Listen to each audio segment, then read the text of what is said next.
कब्रिस्तान का वो कोना जहाँ भिखारी दफनाए जाते हैं। पत्तों के छितरे बारिश से बहे और आंधियों से जर्जर कब्रों के ढूहों के बीच दो मरियल से बर्च वृक्षों के जालीदार साए में जिंघम के फटे पुराने कपड़े पहने और सिर पर काली शॉल डाले एक स्त्री कब्र के पास बैठी थी। सफ़ेद पड़ चले बालों की एक लट उसके मुरझाए हुए गाल के ऊपर झूल रही थी।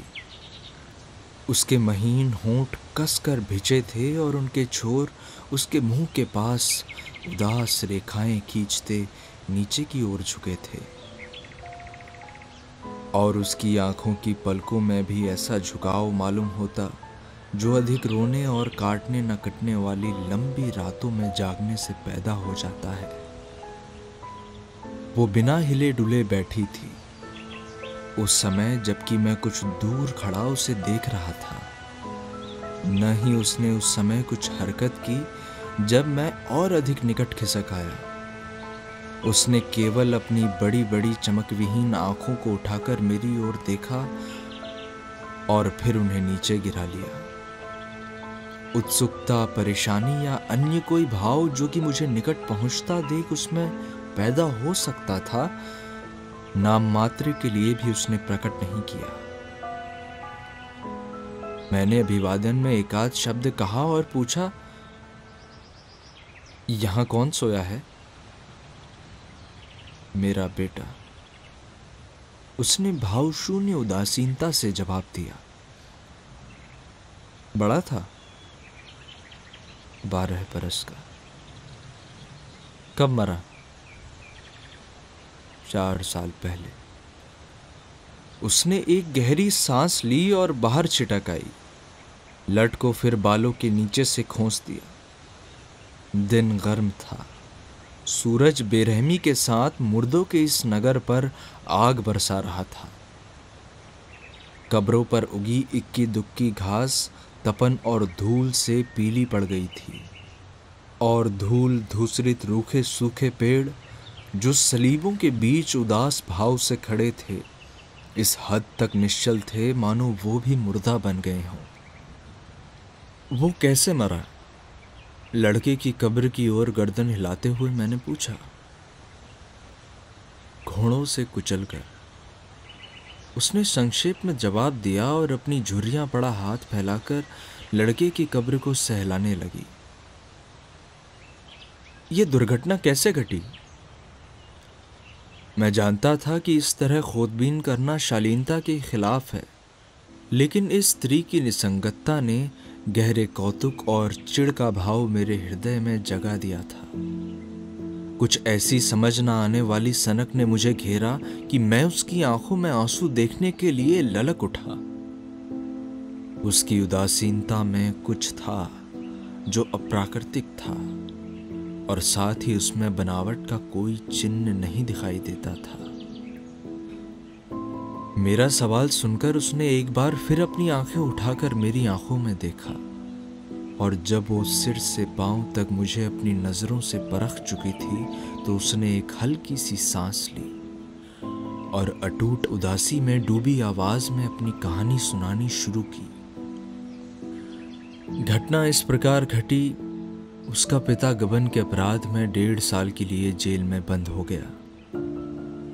इस काल में हमने अपनी सारी जमा पूंजी खो डाली। यूं हमारी वो जमा पूंजी कुछ अधिक थी भी नहीं। अपने आदमी के जेल से छूटने से पहले ईंधन की जगह मैं हॉर्स रेडिश के डंठल जलाती थी। जान पहचान के एक माली ने खराब हुए हॉर्स रेडिश की गाड़ी पर बोझ मेरे घर भिजवा दिया था। मैंने उसे सुखा लिया और सूखी गोबर लीद के साथ मिलाकर उसे जलाने लगी। उससे भयानक धुआं निकलता और खाने का जायका भी खराब हो जाता। कोलूशा स्कूल जाता था। वो बहुत ही तेज और किफायतशार लड़का था।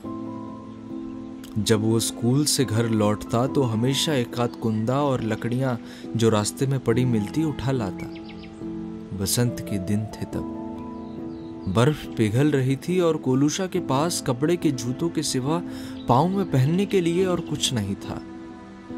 जब वो उन्हें उतारता तो पांव लाल रंग की भांति लाल निकलते।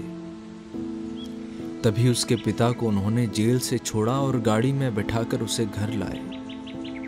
जेल में उसे लकवा मार गया था। वो वहां पड़ा, मेरी ओर देखता रहा। उसके चेहरे पर एक कुटिल सी मुस्कान खेल रही थी। मैं भी उसकी ओर देख रही थी और मन ही मन सोच रही थी, तुमने ही हमारा ये हाल किया है और तुम्हारा ये दोज़ख अब मैं कहां से भरूंगी। एक ही काम अब मैं तुम्हारे साथ कर सकती हूँ कि तुम्हें उठाकर किसी जोहड़ में पटक दूं। लेकिन कोलुशा ने जब उसे देखा तो चीख उठा। उसका चेहरा धुली हुई चादर की भांति सफेद पड़ गया और उसके गालों पर आंसू ढरकने लगे। ये इन्हें क्या हो गया माँ? उसने पूछा। ये अपने दिन पूरे कर चुका है, मैंने कहा, और इसके बाद हालत बद से बदतर होती गई। काम करते करते मेरे हाथ टूट जाते, लेकिन पूरा सिर मारने पर भी 20 कोपेक से ज्यादा नहीं मिलते। सो भी तब जब भाग्य के दिन अच्छे होते। मौत से भी बुरी हालत थी। अक्सर मन में आता था कि अपने इस जीवन का अंत कर दूं। एक बार जब हालत एकदम असहाय हो उठी, मैंने कहा, मैं तो तंग आ गई इस मनहूस जीवन से। अच्छा हो अगर मैं भी मर जाऊं, या फिर तुम दोनों से कोई एक खत्म हो जाए। ये कोलुशा और उसके पिता की तरफ इशारा था मेरा। उसका पिता केवल गर्दन हिलाकर रह गया, मानो कह रहा हो, झिड़कती क्यों हो, जरा धीरज रखो, मेरे दिन वैसे ही करीब आने लग रहे हैं। लेकिन कोलुशा ने देर तक मेरी ओर देखा, इसके बाद मुड़ा और घर से बाहर चला गया।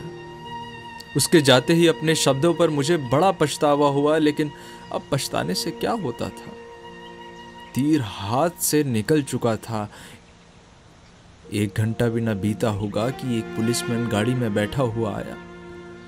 क्या तुम ही शीशेनीना साहिबा हो? उसने कहा। मेरा हृदय बैठने लगा। तुम्हें अस्पताल में बुलाया है, वो बोला। तुम्हारा लड़का अनोखिन के घोड़ों से कुचला गया है। गाड़ी में बैठ के मैं सीधा अस्पताल के लिए चल दी।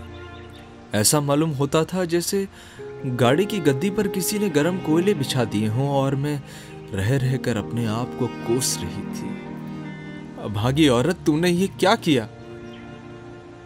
आखिर हम अस्पताल पहुंचे। कोलुशा पलंग पर पड़ा पट्टियों के बंडल मालूम होता था। वो मेरी ओर मुस्कुराया और उसके गालों पर आंसू ढुरक आए। फिर फुसफुसाकर बोला, मुझे माफ करना माँ, पैसा पुलिसमैन के पास है। पैसा? कैसा पैसा? ये तुम क्या कह रहे हो? मैंने पूछा। वही जो लोगों ने मुझे सड़क पर दिया था और अनोखिन ने भी। मैंने पूछा, किस लिए? इसलिए, उसने कहा। एक हल्की सी कराह उसके मुंह से निकल गई। उसकी आंखें फटकर खूब बड़ी हो गई, कटोरा जितनी बड़ी। कोलुशा, मैंने कहा, यह कैसे हुआ? क्या तुम घोड़ों को आता हुआ नहीं देख सके? और तब वो बोला, बहुत ही साफ और सीधे सीधे मैंने उन्हें देखा था मां, लेकिन मैं जानबूझकर रास्ते से नहीं हटा। मैंने सोचा अगर मैं कुलचा गया तो लोग मुझे पैसे देंगे, और उन्होंने दिया। ठीक यही शब्द उसने कहे। और तब मेरी आंखें खुली और मैं समझी कि उसने, मेरे फरिश्ते ने क्या कुछ कर डाला है। लेकिन मौका चूक गया था। अगली सुबह वो मर गया।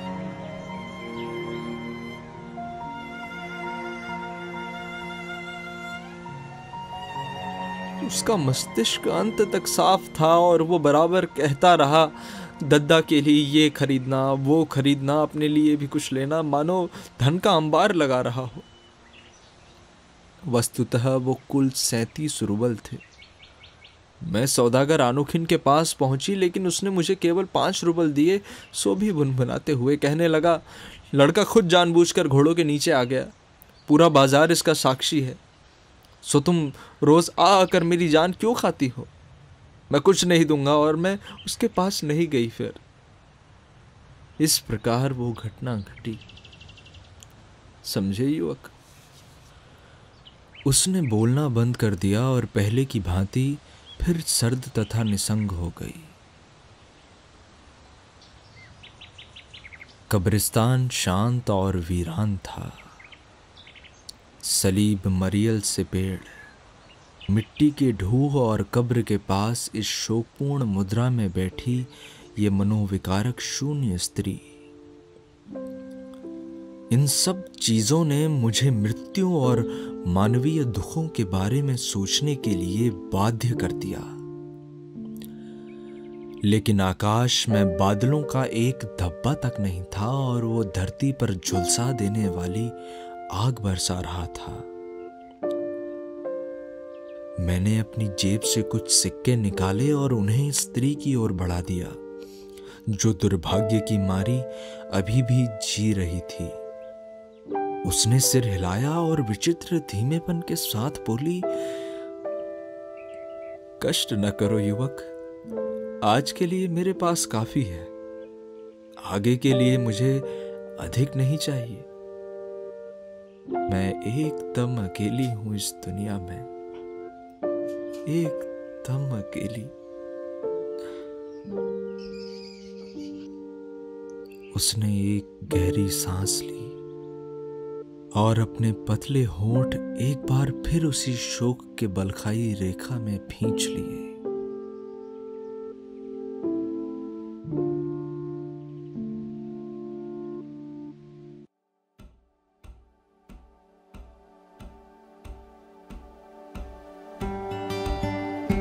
कैसी लगी ये कहानी आपको?